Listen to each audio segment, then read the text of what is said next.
오늘 우리 주님의 말씀은 시편 30편 1절에서 3절입니다. 시편 30편 1절에서 3절, 구약성경 822페이지 시편 30편 1절에서 3절입니다. 다 같이 합독하겠습니다. 우리 합독합니다. 짧은 구절입니다. 합독합니다. 시작. 여호와여, 내가 주를 높일 것은 주께서 나를 끌어내사 내 원수로 하여금 나로 말미암아 기뻐하지 못하게 하심이니이다. 여호와 내 하나님이여, 내가 주께 부르짖음에 나를 고치셨나이다. 여호와여, 주께서 내 영혼을 스올에서 끌어내어 나를 살리사 무덤으로 내려가지 아니하게 하셨나이다. 아멘. 자, 오늘은 시편 30편 1절에서 3절까지 말씀을 통해서 절망의 스올에 마침표를 찍어라, 절망의 스올에 마침표를 찍어라 하는 제가 말씀을 증거할 때 많은 은혜 받는 시간 되기를 바랍니다. 내 인생이 내 뜻대로 안 됩니다. 건강하게 살려고, 또 성공하고 살려고, 또 여러 가지로 모든 일을 잘해보려고 해도 참 인생이 내 마음대로 풀리지 않아요.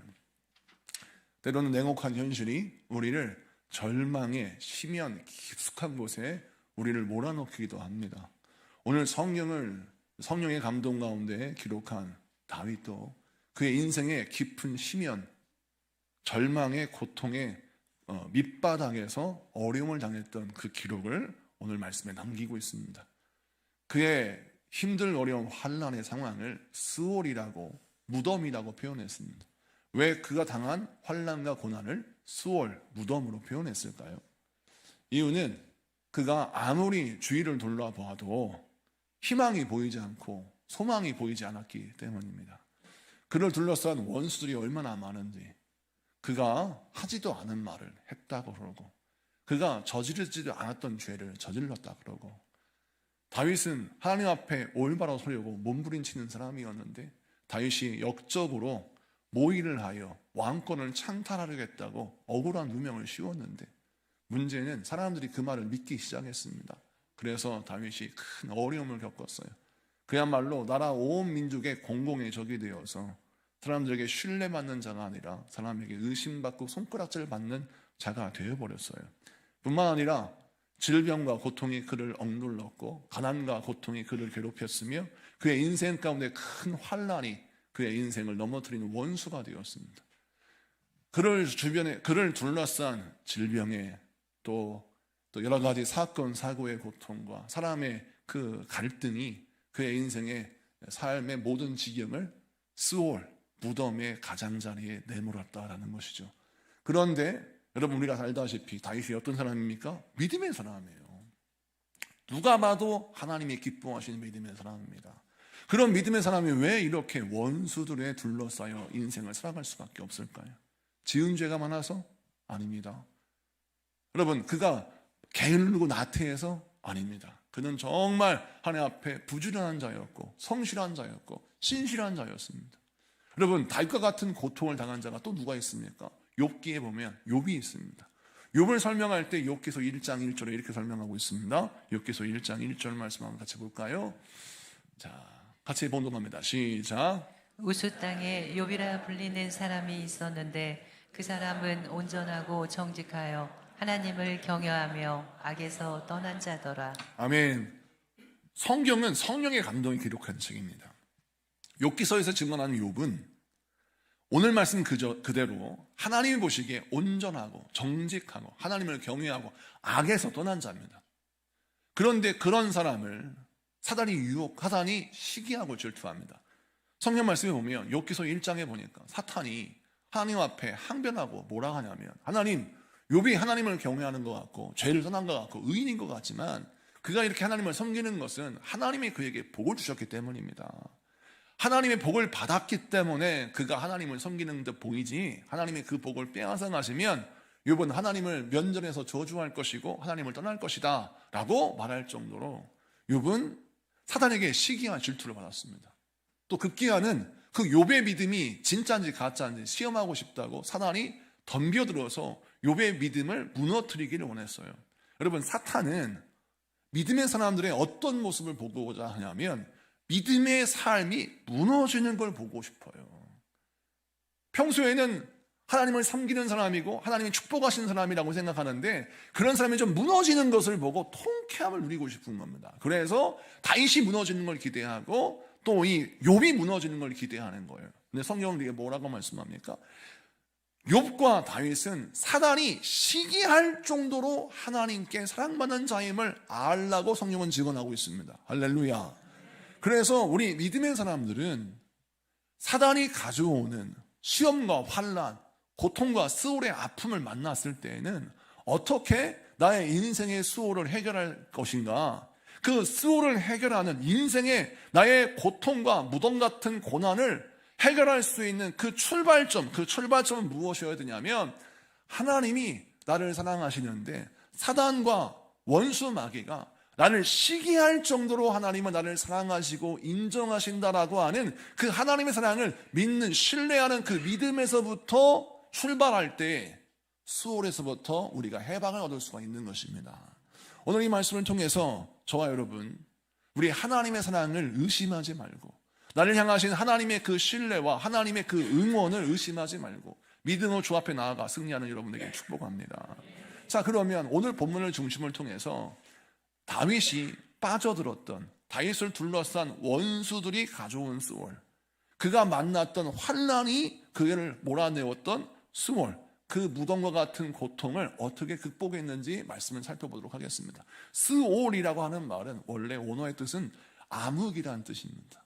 여러분, 어떠한 빛도 눈에 보이지 않죠. 소망이 보이지 않습니다. 희망이 보이지 않습니다. 그래서 그가 절망 가운데, 나락 가운데 처했어요. 자, 근데 그 상황 속에서 다윗이 어떻게 합니까? 2절 말씀 보니까 죽게 부르짖었다라고 설명을 기록하고 있습니다. 여러분, 절망적인 상황 속에서 다윗이 부르짖어 기도하였을 때 그가 기도한 이유는 무엇입니까? 내 힘으로는 이 절망적인 수월에서 해방을 얻을 수 없고 건져낼 수가 없기 때문에 하나님께 부르짖어 기도했던 거예요. 여러분, 오늘 성경에 강조하는 바가 무엇이냐면 내 힘으로 도저히 해결할 수 없는 문제, 내 힘으로 도저히 빠져나올 수 없는 웅덩이에 내가 빠졌다면 우리가 어떻게 그 웅덩이에서 건진받을 수 있느냐? 내가 이 웅덩이에 빠져 있지만 하나님, 내가 죽지 않고 여기 살아 있습니다. 하나님, 내가 여기 있습니다. 나를 건져 주십시오. 나를 구원해 주십시오라고 하나님께 나의 생존 신호를 드리는 것이 매우 중요합니다. 이렇게 하나님께 내가 살아있다라고 하는 그 생존의 시그널을 하나님께 올려드리는 것이 바로 무엇이냐? 기도라는 것이죠. 그 기도를 주 앞에 올려드렸을 때 우리 주님이 나의 그 기도를 들으시고 아, 네가 살아있구나, 내가 너를 건져주겠다고 말씀하시고 그 기가 막힌 웅덩이와 그 기가 막힌 그 인생의 나락 속에서 우리를 일으켜 세워주시고 건져 올리시는 거예요. 그래서 우리가 신앙생활할 때 항상 명심해야 될 것이 환난이 찾아오고 스올이 나를 엄습한다면 그때 우리는 정신을 바짝 차리고 나의 생존 신호를 아버지 하나님 앞에 드리는 기도에 담아서 올려드릴 때 우리 주님이 응답하신 역사 임할 줄로 믿습니다. 1970년에 미국의 아폴로 13호가 달 탐사를 위해서 날아올랐습니다. 이 아폴로 13호를 만들기 위해서 나사가 얼마나 많은 노력을 했는지 몰라요. 그런데 인간의 삶이 참 아플 수 없는 게 이 아폴로 13호가 산소 탱크가 터져버려요. 여러분, 진공 상태인 우주에서 산소 탱크가 터져버렸다라고 하는 것은 생존 유지 장치가 고장나 버린 것입니다. 그뿐만 아니라 전원이 차단되었고 이제는 아폴로 13호에 타고 있는 우주인들은 인생을 살아갈 수 있는, 생존할 수 있는 가능성이 제로가 됐어요. 나사가 그 당시 언론에 인터뷰를 하기를 이 아폴로 13호에 타고 있는 우주인이 다시 지구로 귀환할 수 있는 생존 확률은 10%밖에 되지 않는다라고 했어요. 그래서 아폴로 13호의 가족들은 다 죽었다고 생각했어요. 아, 우리 남편은 이제 끝났구나, 우리 아들은 이제 끝났구나, 절망했습니다. 그런데 모든 기계가 이제 다운되고 모든 기계가 다 고장난 듯 보였지만 한 가지 살아있는 기계가 있었는데 그것이 무엇이냐? 통신기계였어요. 그래서 휴스턴에 있는 나사 관제탑과 연결이 된 거예요. 휴스턴에서는 생존 확률이 10%밖에 되지 않지만 이 아폴로 13호가 지구로 귀환하기 위해서 어떤 궤도로 가야 되고 또 남아있는 전력과 남아있는 에너지를 가지고 어떻게 사용해서 그 궤도를 통해서 지구에 무사히 귀환할 수 있는지 그 방법을 실시간으로 전달해 주었습니다. 그럼 그 실시간 전달받은 상황들을 이 아폴로 13호 우주인들이 전달받고 그것을 행하고 다시 현 상황을 보고하고 그 보고한 내용을 이 또 관제탑이 분석하고 계산해서 궤도를 수정하고 그들에게 방법을 알려주고 그 방법을 알려준 것을 통해서 다시 이 아폴로 13호의 우주인이 그것을 적용해서 이 아폴로 13호가 한 명도 죽지 않고 지구에 귀환을 해서 이 아폴로 13호의 무사 귀환이 너무나도 기적적인 사건이라 영화도 만들었어요. 톰 행크스가 주연한 이 영화를 보면 이 아폴로 13호에 탔던 우주인들이 얼마나 극악한 상황에 놓여 있는지 그 처참한 상황이 그대로 드러나고 있습니다. 자, 그런데 그 영화를 보면 우리가 뭘 알 수 있냐면 그들이 만약 통신시설이 고장났다면 지구의 관제탑과 소통이 안 됐다면 그들은 꼼짝없이 우주에서 미아가 될 수밖에 없었고 죽을 수밖에 없었을 것입니다. 여러분의 인생이 수월의 한복판에 내동쟁이 진 것처럼 보이지만 여러분이 어떤 강경만 살아있다면 건진할 수 있느냐? 하나님께 기도하는 영적인 이 소통의 기도의 통로가 살아있기만 한다면 그 사람은 절망의 밑바닥에서 건진받을 수 있는 하나님의 생명의 시그널을 받을 수가 있는 것입니다. 그래서 환난을 만났을 때 항상 무엇부터 점검해야 되느냐? 내가 지금 생명의 시그널을 받고 있느냐? 내가 하나님 앞에 생존 신호를 보내고 있느냐? 이걸 살펴봐야 하는 것입니다. 그런데 내가 인생 살아가면서 내가 하나님 앞에 살아있다라고 하는 생존 신호를 보내지 않고 늘 인생이 나는 다 이제 끝난 것 같아요. 절망의 신호, 낙심의 신호, 사망의 신호만 내 인생에서 품어댄다면 우리 하나님 나를 보실 때 나를 건져오시는 말씀을 주실 때 그 말씀 내가 받아들일 수 있는 그 힘이 나에게 있겠습니까? 우리는 무엇을 기억해야 되냐면 하나님이 나를 살리시고자 생명의 시그널을 보내주실 때 나의 영혼은 무엇을 붙잡고 무엇을 의지해야 되느냐? 나를 살리고자 하시는 그 하나님의 메시지를 붙들 수 있고 그것을 읽을 수 있고 그것을 사용할 수 있는 영적인 감각이 살아야 할 줄로 믿습니다. 오늘 말씀도 그것이에요. 다윗이 환난 가운데 있었지만 어떻게 회복될 수 있었냐? 하나님이 그에게 허락하시는 말씀과 은혜를 기도의 통로를 통해서 얻었다라는 거예요. 그래서 우리가 기도할 때 어떻게 기도해야 합니까? 내 마음을 다하여 부르짖어 기도해야 하는 것입니다. 오늘 말씀 2절에 주께 부르짖음에 라고 했을 때 이 부르짖다라고 하는 이 히브리어 원어의 뜻이 무엇이냐? 내가 온 마음을 다해 소리쳤다라는 거예요. 그러니까 절망 가운데 빠져 있는 사람이 우물 속에 빠져 있는 물 속에 빠져 있는 사람이 살려달라고 아우성을 치고 소리치는 것처럼 정말 큰 목소리로 외쳤다라는 것입니다.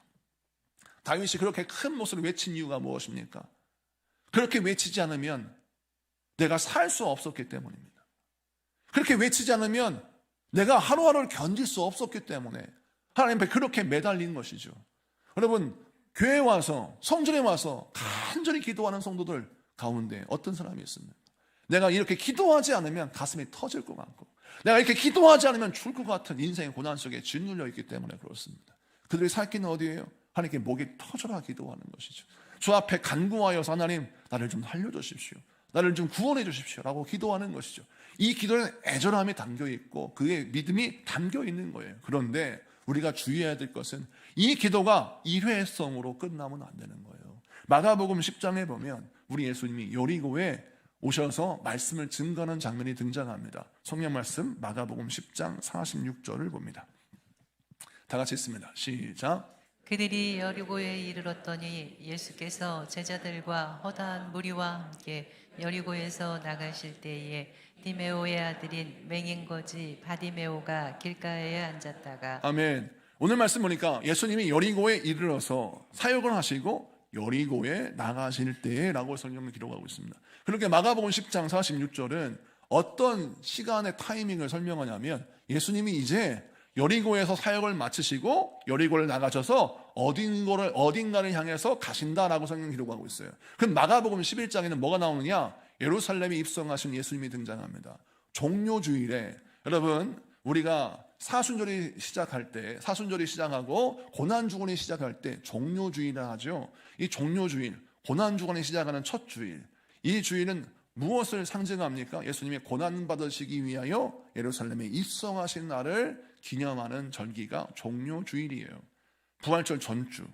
여러분, 예수님은 이제 여리고를 떠나시면 예루살렘에 입성하십니다. 그래서 십자가를 지세요.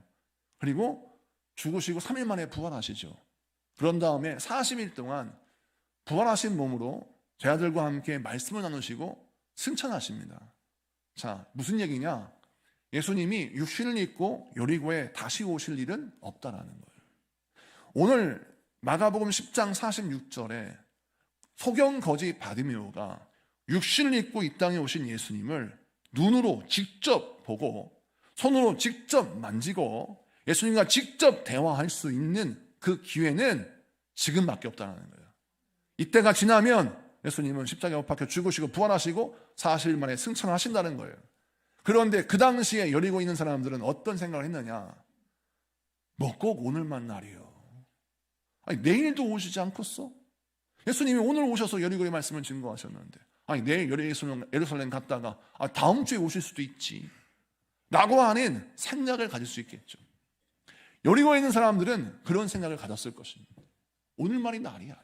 오늘 그렇게 은혜 받을 필요가 뭐가 있어? 내가 오늘 성전 가서 기도할 필요가 뭐가 있어? 다음에 가면 되지 라고 하는, 항상 우리는 다음에라고 하는 선택지가 우리를 기다리고 있다고 생각해요.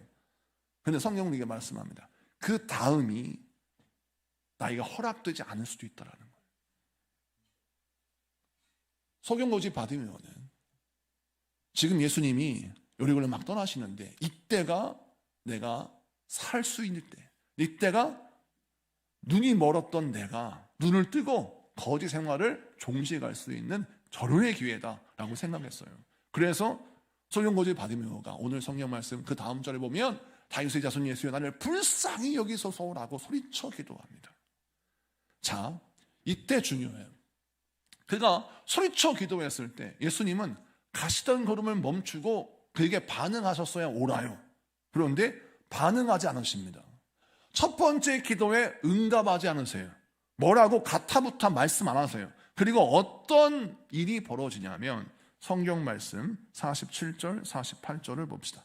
다 같이 읽습니다. 시작. 나사렛 예수시란 말을 듣고 소리질러 이르되 다윗의 자손 예수여 나를 불쌍히 여기소서 하거늘 많은 사람이 꾸짖어 잠잠하라 하되 그가 더욱 크게 소리질러 이르되 다윗의 자손이여 나를 불쌍히 여기소서 하는지라. 아멘. 여기서 보니까 많은 사람이 꾸짖어 잠잠하라 하되, 이 말씀은 점잖게 표현했지 이 원어의 뜻, 그때 상황을 풀어 설명하면 이 소경거지 바디메오가 예수님을 향하여 다윗의 자손 예수여 나를 불쌍히 여기소서라고 소리치니까 예수님을 따르던 그 옆에 있는 사람들이 뭐라 하냐면, 지금 하자면 우리 교회 뭐 권사님, 집사님, 장로님, 목회자들 다 이렇겠죠? 이런 교인들이 옆에 있다가 뭐라 하냐면 어지 거지 이놈이 낄 때 안 낄 때 구분 못하고 나대에 저리 가! 라고 그를 꾸짖은 거예요.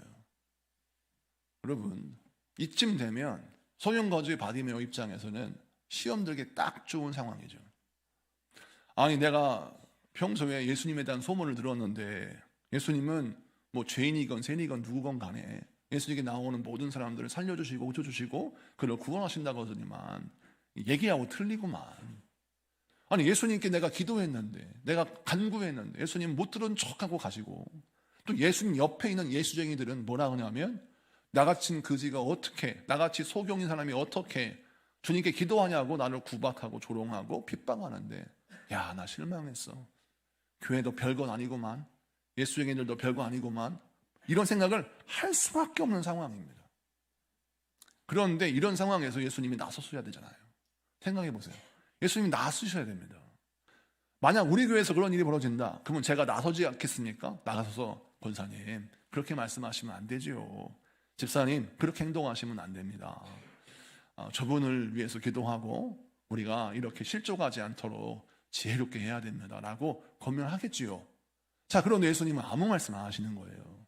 그러니까 오늘 성경 말씀에 마가복음 10장 47절은 소경거지 바디메오가 실종할 수밖에 없는 상황이 벌어진 거예요. 예수님은 침묵하시고 예수님의 제자들과 예수님을 따르는 사람들은 자기를 무시하고 조롱하고 멸시하는 듯 보여요.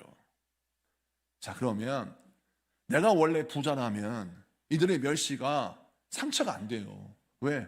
이들이 하는 날 멸시해도 나는 원래 권력을 갖고 있는 사람이고 돈을 갖고 있는 사람이니까 아랑곳하지 않고 내가 그냥 지내갈 수 있어요. 그런데 내가 가난하잖아요. 그러면 이런 멸시가 크게 상처가 돼요. 내가 힘이 없잖아요. 그럼 이렇게 조롱하면 크게 상처가 돼.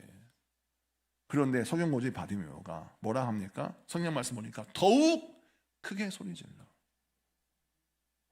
더욱 크게 소리질러. 다윗의 자손이요, 나를 불쌍히 여기소서 라고 소리쳐 기도합니다. 그때 예수님이 가시던 걸음을 다 멈추고 그를 데려와라 라고 말씀하세요. 그리고 뭐라 하십니까? 내가 너에게 무엇을 하여 주기를 원하느냐. 여러분, 성경에서 예수님이, 하나님이 내가 너에게 무엇을 하여 주기를 원하느냐 라고 소원을 물어보는 장면이 흔하지 않습니다. 구약의 대표적인 말씀이 솔로몬이 1000번째 제사를 드리고 하나님의 마음에 흡족한 예배를 드렸어요. 그때 하나님이 솔로몬이 묻죠. 내가 너의 소원이 무엇이냐 라고 물으십니다. 그때 솔로몬이 뭐라고 합니까? 주여, 듣는 마음을 나에게 허락해 주옵소서 라고 그 소원을 고백했을 때 우리 하나님이 그에게 구하지 아니하는 금은 보화와 권력과 지혜와 권능을 주십니다. 자, 솔로몬이 1000번제를 드렸을 때 하나님이 그 말씀하셨어요. 내가 너에게 뭘 해주기 원하느냐? 네 소원이 뭐냐? 자, 신약 성경에서 성령고지 받으면은 주님께 드릴 것이 없어요. 또 성령고지 받으면은 권력도 없습니다. 구약의 솔로몬이 가지고 있는 권력, 명예, 부 아무것도 없어요. 정말 초라하기 짝이 없는 영혼이에요. 그런데 동일하게 그에게 우리 예수님이 뭐라 하십니까? 내가 너에게 무엇을 하여 주기 원하느냐? 자, 그러면 우리 주님이 그 소경거지 바디메오의 안에 뭐가 있음을 발견했어요. 그 소경거지 바디메오의 그 믿음이 얼마나 훌륭한 믿음인지 세상의 조롱, 세상의 핍박과 박해, 세상이 나를 뭐라고 하던 간에 나는 주님을 향한 믿음만큼은 절대 식지 않아 라고 하는 주님을 향한 절대적인 믿음이 있었어요. 누구도 그의 믿음을 훼손할 수 없었고 누구도 그의 기도를 막을 수 없었어요. 주님이 그 믿음을 아신 거죠. 보신 거죠. 왜? 주님은 중심을 보시는 분이기 때문에. 솔로몬의 중심을 보시는 분이 주님이 이 소경거지 바디메오의 중심을 보시는 겁니다. 솔로몬이 돈이 많아서 그가 왕이기 때문에 하나님이 그에게 응답하시고 그에게 말씀하시기를 내가 네 소원이 무엇냐고 물으셨겠습니까? 아니에요. 솔로몬의 중심도 뭐가 있었냐면 그 당시에는 솔로몬은 내가 금과 은이 내게 있더라도 내가 왕권이 내게 있더라도 이 나라 이 땅이 내 것이라 할지라도 나 하나님 아니면 내가 살 수 없습니다 라는 믿음의 고백이 있었다는 것이죠. 그래서 내가 하나님 아니면 아무것도 아닙니다 라는 믿음의 고백으로 제사하고 예배하고 주 앞에 나갔을 때 하나님이 그에게 네 소원이 무엇이냐고 물으신 거예요. 자, 이 소경거지 바디메오에게 내가 너에게 무엇을 하여 주기를 원하느냐라고 물으십니다. 물론 성경 말씀 보니까 주여 내가 보기를 원하나이다 라고 그가 고백하자 우리 예수님이 뭐라 하냐면 가라, 네 믿음이 너를 구원하였다 라고 네 믿음대로 되라 라고 그를 축복하시죠. 여러분, 오늘 이 말씀을 통해서 우리에게 주신 메시지가 무엇입니까? 첫 번째 기도, 예수님이 여리고로 떠나실 때 다윗의 자손이여 나를 불쌍히 여기소서, 이 기도는 우리가 처음 은혜 받을 때 하는 첫 번째 기도예요. 이 기도는 다예요. 그런데 두 번째 기도는 여러분 믿음 있는 자가 할 수 있는데 그것이 무엇이냐? 시험이 찾아왔을 때, 환난이 찾아왔을 때, 나에게 넘어짐이 찾아왔을 때, 그때 스올의 한복판에서 그 실망의 자리에서 꺾이지 않는 기도, 질 떨어지지 않는 믿음으로 주 앞에 동일하게 간구하는 기도의 사람이 되었을 때 우리 하나님이 그에게 뭐라 하시느냐? 내가 너에게 무엇을 하여 주기를 원하느냐? 라고 소원을 물으시는 것입니다. 사랑하는 성도 여러분, 오늘 이 말씀을 기억하셔야 합니다. 여러분이 하나님이 기뻐하시는 기도를 할 타이밍은 언제냐면 수월의 밑바닥에 내동쟁이 쳤을 때 하는 기도예요. 누가 봐도 시험 들어서 기도할 수 없어요. 누가 봐도 내가 너무 힘들어서 일어날 수 없어요. 예배할 수 없어요. 그런데 그 상황 속에서 하나님 앞에 동일한 간구와 동일한 열정과 동일한 믿음으로 주 앞에 두 번째 기도를 하는 자에게 하나님이 응답하시는 것입니다. 오늘 이 말씀을 기억하십시오. 여러분, 다윗이 평안 가운데 기도한 것이 아닙니다. 환난과 고난 가운데 기도했어요. 그리고 간구했죠. 하나님, 나를 불쌍히 여기소서, 나를 건져주소서 라고 간구하고 기도했을 때 하나님은 그를 건져주셔서 그를 회복해 가시고 하나님의 복을 허락해 주셨습니다. 고난이 여러분의 믿음을 꺾지 못하도록, 환난이 여러분의 기도를 망가뜨리지 못하도록 여러분 기도로 승리하신 여러분에게 축복합니다. 그 다음 시편 30편 3절을 봅시다. 시편 30편 3절 다 같이 읽습니다. 시작. 여호와여, 주께서 내 영혼을 스올에서 끌어내어 나를 살리사 무덤으로 내려가지 아니하게 하셨나이다. 아멘. 다윗이 뭐라고 고백하냐면 하나님께서 내 영혼을 스월, 암흑 같은 지옥 같은 절망의 가장자리에서 나를 끌어내어 나를 살리시고 무덤으로 내려가지 않게 하셨다. 이 고백을 해요. 자, 왜 이 고백을 하냐면 다윗의 인생을 보면 정말 성공할 수 있는 확률이 제로와 가깝습니다. 사무엘상과 사무엘하를 보십시오. 다윗의 인생에 하나님이 축복을 하시는 그 은혜의 흔적을 발견하기도 하지만 인간으로 볼 때는 인간적인 계산법을 통해서 다윗의 인생을 계산해 보면 다윗의 인생은 성공 확률 제로예요. 우선 집안의 막내 아들입니다. 다윗이 살고 있는 시대는 장자가 모든 것을 다 갖는 구도예요. 그런 사회적 구조 속에서 다윗이 막내입니다. 그러다 보니까 사무엘이 차기 왕을 뽑을 때 다윗은 그 사무엘 앞에 서지도 못했어요. 처음에는 사무엘이 하나님의 감동에 따라서 막내 아들 데려오라고 했기 때문에 막내였던 다윗이 사무엘의 눈에 들고 하나님이 인정하셔서 왕으로 기름 부음을 받았지, 사실 다윗은 왕이 될 수 있는 확률 제로였습니다. 두 번째, 다윗이 가장 먼저 만난 적이 누굽니까? 골리앗입니다. 여러분, 우리는 다윗과 골리앗의 싸움의 결과를 알고 있어요. 그러니까 이 말씀을 그냥 넘어가지만 세상에 볼 때는 다윗은 처음 전쟁터에 나가서 싸우는 대상이 골리앗이었다니까요. 자기 힘으로는 감당할 수 없는 적이었습니다. 그냥 만만한 적이 아니라 그냥 처음 권투선수 나가는데 첫 상대가 타이슨이에요. 첫 상대가 세계 챔피언입니다. 이게 말이 됩니까? 이길 수 있는 확률 제로예요. 그런데 하나님이 그 싸움에서 이기게 하셨어요. 다시 왕의 사유가 됐습니다. 그런데 다윗이 아무 짓도 안 했는데 사람들이 뭐라고 노래를 불렀느냐? 다윗이 죽인 자는, 사울이 죽인 자는 천천히요, 다윗이 죽인 자는 만만이란 노래를 여자들이 부르고 다녔어요. 여성분들을 비하하는 건 아닙니다. 그러나 이 여성분들이 불렀다고 나와 있어요. 그러니까 여성분들이 그런 노래를 부르고 다니니까 사울왕이 그 노래를 들었어요. 내가 죽인 자는 천천히고 다윗이 죽인 자는 만만이라고? 그렇다면 다윗이 다음에 노리는 건 내 왕권 아닌가? 라는 의심이 들어온 거예요. 이런 논리는 도대체 어떤 논리예요? 자기 사위고 민족과 나라를 위해서 헌신하는 장군입니다. 그러면 보통 사람 같으면 사위가 잘 되면 좋지요. 그 사위가 성공하면 좋지 않습니까?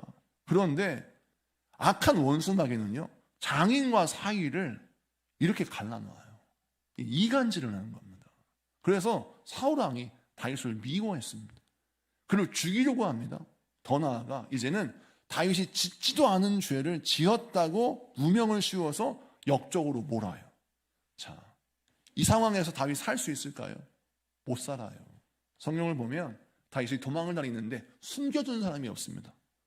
높당에 그가 잠시 숨었던 적이 있는데 높당에 그를 숨겨줬다고 제사장들을 학살했습니다. 사울왕이. 그러니까 다윗을 만약 숨겨주거나 그의 편을 들거나 그를 도와주면 그냥 숙청당하는 분위기가 된 거예요. 그래서 다윗이 유대 땅에 살 수 없어서 블레셋에 망명을 했는데 그 망명할 때 자기가 암살당할까 봐 다윗이 미친 척하고 침을 수염에 흘리면서 그냥 정신병자 흉내내면서 그가 목숨을 부지했습니다. 그러니까 다윗의 인생을 보면 생존 확률 제로, 성공 확률 제로였어요. 그렇게 망명 생활을 언제까지 했어요? 10년 동안 했습니다. 그러면 누가 볼 때 아무리 봐도 다윗은 이제 망한 거나 다름없어요. 그런데 다윗이 어떻게 회복되고 어떻게 재기하여 나라의 왕이 됐습니까? 하나님이 확률 제로의 인생을 하나님의 가능성으로 성공시킨 겁니다. 여러분, 세상의 확률로 인생을 살아가는 사람은, 세상의 가능성을 따라 인생을 살아가는 사람은 내가 가진 것이 소진되면 무너져요. 그런데 하나님의 가능성으로 인생을 살아가는 사람들은 하나님의 가능성이 멈추지 않는 한, 하나님의 은혜가 공급되는 한 우리 인생 가운데 하나님의 놀라운 복이 부어질 줄로 믿습니다. 세상의 확률로 인생을 살지 말고 하나님의 가능성으로 인생을 살아가는 여러분에게 축복합니다. 오늘 말씀은 그걸 설명하고 있죠. 다윗이 그렇게 무덤에 떨어질 수밖에 없었고 또 스올에 뻗을 수밖에 없는 인생이었는데 하나님 그를 건지시고 세우셨다는 걸, 그것은 무엇이냐? 그때마다 하나님이 다윗을 축복하시는 은혜 때문이었다는 고백을 하는데, 그러면 왜 하나님은 다윗을 이렇게 불쌍히 여기셨을까? 왜 하나님은 다윗을 그 모든 고난과 환난 속에서 그때마다 건져 올리셨을까? 도대체 다윗이 어떤 사람이기에? 다시 그의 인생의 행적을 돌아보니까 그가 집안에서 아버지에게 인정받지 못해도 그의 믿음은 하나님만을 경외하는 믿음이었습니다. 사울왕에게 억울한 누명을 쓰고 쫓겨다니는 인생의 절망 속에서도 그는 하나님만 의지하고 하나님만 바라봤습니다. 심지어는 다윗이 블레셋 국경지대에서 유리하며 인생 살다가 그일라 땅, 그러니까 이스라엘 사람들이 변두리 국경지대에 살고 있는 사람들이 큰 어려움을 겪는 걸 봤어요. 우리로 말하면 북한 땅과 남한 땅에 붙어있는 휴전선 근처 파주라고 있죠. 파주의 마을에 블레셋이 쳐들어와서 파주 땅이 큰 어려움을 겪는 것과 똑같습니다. 그일라가 어려움을 겪었어요. 그래서 주변에 있는 다윗에게 도움을 요청했습니다. 다윗이 그래서 그래도 우리나라 백성인데, 하나님의 백성인데 이런 어려움을 당하니까 우리가 도와줘야 되겠다고 나서려고 해요. 부하들이 말립니다. 대장, 지금 제정신이에요? 우리 도망자들이에요. 지금 우리가 그일라 사람 도와줬다가는 금방 우리 있는 자리를 들통나서 사울왕의 추격대가 쫓아올 텐데 이 무슨 짓이에요? 무슨 오지랖이에요? 대장, 그렇게 하면 안 됩니다. 우리 다 죽어요. 당신 믿음은 좋은 거 내가 알겠는데 당신 믿음 때문에 우리 모든 가족들, 우리 모든 부하들, 우리 모든 군대가 다 죽을 수도 있는데 이 짓 하면 안 됩니다. 말렸어요. 다윗이 어떻게 하냐? 기도를 해요. 근데 하나님 뭐라 하십니까? 가서 도우라 라고 말씀하십니다. 그래서 다윗이 하나님 응답하셨다. 가서 도우고 가서 그일라를 살리라고 말씀하십니다. 그래가지고 다윗이요, 그 어려운 가운데 군대를 이끌고 블레셋에 의하여 막 도적질을 당하고 어려움을 당해서 막 블레셋 사람들이 다 죽어가는 가운데 있는 사람들을 살려줬어요. 여러분, 누가 봐도 다윗은 훌륭한 사람이죠. 근데 그일라 사람들이 어려울 때는 다윗의 경험을 받았지만 이제 살아나니까 마음이 달라진 거예요. 가만히 보니까 다윗을 도운 사람들, 다윗과 함께한 사람들은 사울왕이 쑥대밭을 만들고 숙청한다는 소문이 들린 거예요. 그래서 자기가 죽을까 봐 사울왕에게 고소를 하네요. 우리 동네에 다윗이 숨어 있습니다 고발을 했어요. 그래서 다윗이 그걸 알았습니다. 그래가지고 급히 도망을 갔는데 그때 다윗이 기도를 해요. 하나님, 그일라 사람이 우리를 팔았는데 과연 이게 이루어집니까? 라고 했더니 하나님이 그렇다. 그일라 사람이 너를 팔 것이다. 이게 뭔 스토리예요? 아니, 가서 도라고는 언제고 그 사람이 나를 팝니까? 팔 거다. 너를 배신할 거다. 그래서 막 다윗이 도망을 가거든요. 그때 부하들이 어떤 말을 해요? 내가 뭐라고 했어요? 대장, 내가 뭐라고 했어요? 도와주면 안 된다고 했죠. 그일라 사람들 도와줬더니 돌아온 건 뭐예요? 우리를 고발하고 우리를 사울왕에 팔아서 지들 살겠다고 배신한 거 아닙니까? 대장, 제발 좀, 당신 믿음 좋은 건 알겠지만 좀 당신 믿음 때문에 우리가 너무 힘들어요. 여러분, 이런 얘기 좀 들으십니까? 집안에서? 그러시면 믿음 생활 잘하는 거예요. 아니, 여보, 당신 때문에 내가 너무 힘들어. 아니, 어떻게 믿어도 이렇게 세게 믿냐? 어떻게 지금 소소만큼만 가면 믿어도 그렇게 세게 믿어가지고 나 힘들다. 뭔 세상에 그렇게 예배를 많이 가고 일주일에 한 번만 가면 되는 거 아니요? 수요 예배 가고 금요일에 가고 이제는 새벽까지 나와가지고 막 기도하고 너무 힘들어. 여러분 이런 말 듣잖아요. 이렇게 공격을 받아요. 그러면 다윗이 어떤 마음이 들까요? 회의가 들죠. 그래, 내가 바보지 됐네. 내가 미쳤었어. 내가 괜히 기도했어. 내가 괜히 순종했어. 이제부터는 나도 실속 있게 살 거예요. 나도 이제 똑똑하게 살 거예요. 이렇게 돌아섰다면 그의 인생이 거기서 끝나는 거예요. 하나님이 그의 믿음을 보신 겁니다. 너 그럼에도 불구하고 너 믿음으로 살래? 다윗이요, 믿음으로 살겠다고 고백해요. 사람에게 실망하고 하나님께 실망해도 하나님 버리지 않아요. 이 믿음을 하나님이 보신 겁니다. 여러분 똑같아요. 사람에게 실망하는 거 참을 수 있어. 그런데 하나님께 실망하는 건 못 참겠어. 이게 우리의 신앙이에요. 우리가 살다 보면 하나님께 실망할 수밖에 없는 상황이 옵니다. 그 상황에서 우리가 어떻게 믿음 생활을 해야 되냐면 다윗처럼 내가 절대 하나님께 실망하지 않겠다는 각오를 가지고 믿음으로 덤벼들어야 승리하지. 내가 실속 있게 살겠다고, 가성비 있게 인생 살겠다고 이렇게 경제적인 조건으로 세상의 방식으로 접근하면 그 사람 믿음 결국 넘어집니다. 오늘 본문의 말씀에 우리에게 주시는 메시지가 뭐냐면 스올에서 벗어나려면 어떤 믿음을 가져야 되느냐, 절대 하나님께 실망하지 아니하고 주님이 주시는 그 말씀을 붙들고 오직 주님만 바라보는 믿음으로 승리하는 사람들이 결국 스올에서 건짐받고 승리하는 것입니다. 그래서 오늘 말씀에도 다윗이 오직 하나님께 모든 소망을 두고 사람 의지하지 않고 자기가 가진 능력 의지하지 않고 자기가 가지고 있는 군대 의지하지 않고 하나님만 바라보잖아요. 하나님이 다윗에게 진노하신 적이 있어요. 그때가 언제입니까? 그가 밧세바를 범했을 때 또 한 번이 어디입니까? 자기 군대를 계수할 때예요. 그때 하나님이 진노하세요.